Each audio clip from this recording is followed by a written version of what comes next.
busy with activity or buzzing with accomplishment.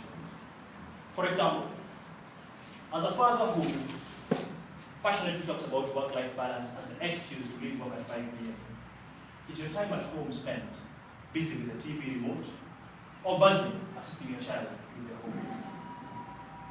At our places of work, most of us have to-do lists. When ticking items off your to-do list, do you feel a sense of phew, that item has been finished, or wow, that item has been accomplished? Are we busy or are we buzzing? Would you believe it? According to Sinofit, Kenyans spend over 1 hour on the internet socializing while at work. It gets worse. Brian Tracy, in his book, Eat That Frog, says that if the first thing we did every morning was to eat a live frog, then we would be content in the knowledge that is the worst thing we'd have to do that day. But hey, who wants to have the live frog for breakfast? In fact, if we are to be honest with ourselves, this morning at work, was our time taken the 20% that yields accomplishments, or the 80% that merely took up our activities? Activity versus accomplishment. Being busy or buzzing. It's a daily challenge for us all. Activities are so easy to list down. Accomplishments, on the other hand, are very elusive.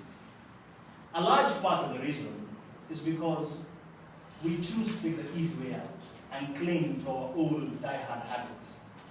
Friends, it's so much easier to merely attend these meetings and watch while others take on roads.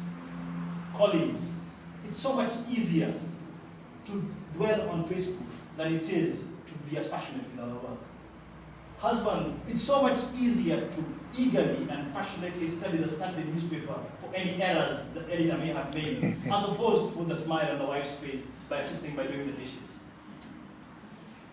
In truth, this is not unknown to us. The problem is our habits keep on interrupting with our desire to change. Kill them, I say. Butcher them.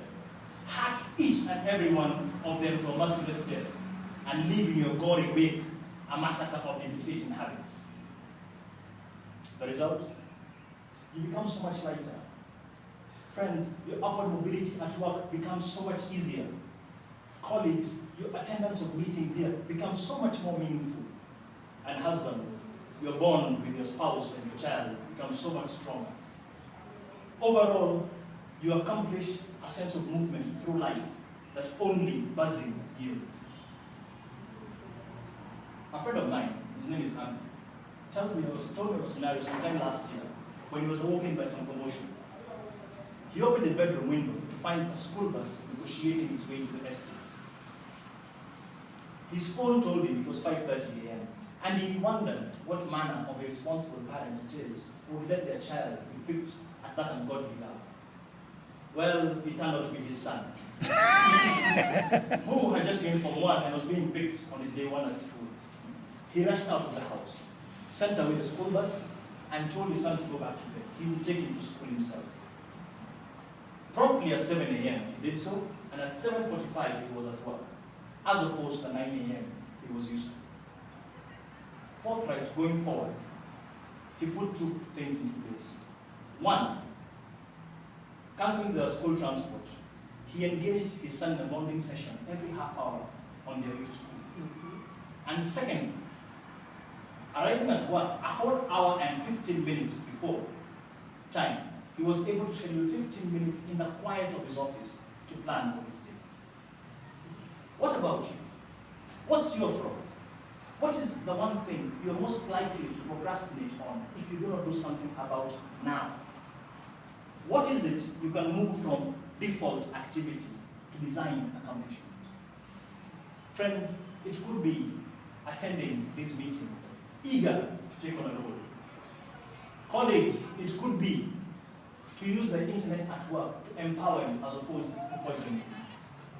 Husbands, it could be putting away the TV remote and using your hands more constructively to wash the dishes or wash the kids or help around the house. As the sun sets and and you take stock of your week. Will you have spent it busy with activities or buzzing with accomplishments? I like to believe you'd have spent it busy, buzzing.